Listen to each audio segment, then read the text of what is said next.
Welcome back to Chalkline Crime in this educational video. In the quiet town of Vacaville, California, the name Kendall Walker stirs a chilling echo, a young life abruptly cut short. This tale begins on an ordinary day that turned out to be anything but. Kendall Walker, a name that would soon become a somber reminder of life's fragility, was living what seemed to be just another day in the sunny state. The date was etched deeply into the memory of the town's residents. A day that started off like any other, only to take a horrifying turn. The air was heavy with an uneasy calm, as if the town itself was holding its breath, anticipating the tragedy that was about to unfold. The news of Kendall's demise sent shockwaves through the community.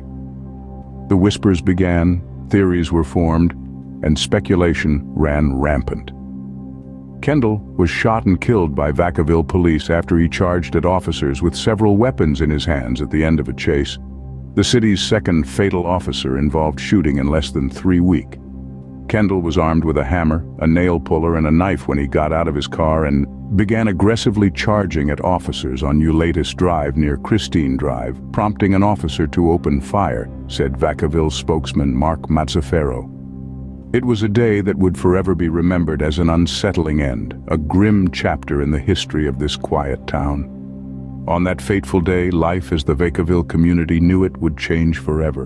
In the aftermath of Kendall's, the Vacaville Police Department paid $1.3 million to avoid trial after their overly aggressive tactics escalated a situation with a mentally ill man.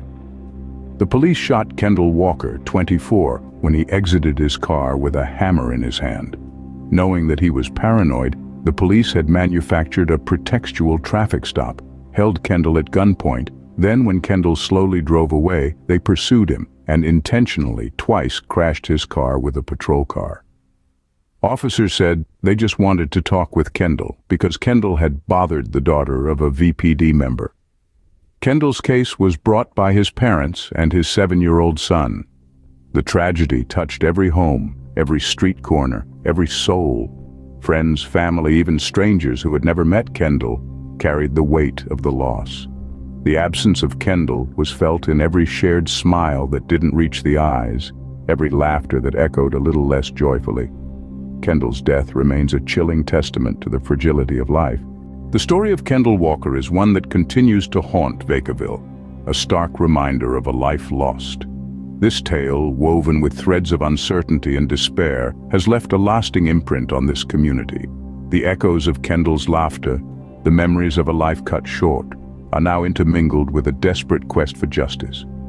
The implications are far-reaching. It's not just about one person, one tragedy. It's about a community shaken to its core, a community that is still grappling with the aftermath. People are asking questions, seeking answers, trying to make sense of the seemingly senseless tragedy.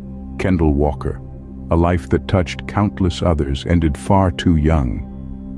Kendall's death puts not only California but the entire nation's mental health crisis epidemic at the forefront of the public discourse, as well as that of the ill-preparedness of those tasked to keep society safe to the ever-increasing vulnerable population of those suffering from psychiatric disabilities.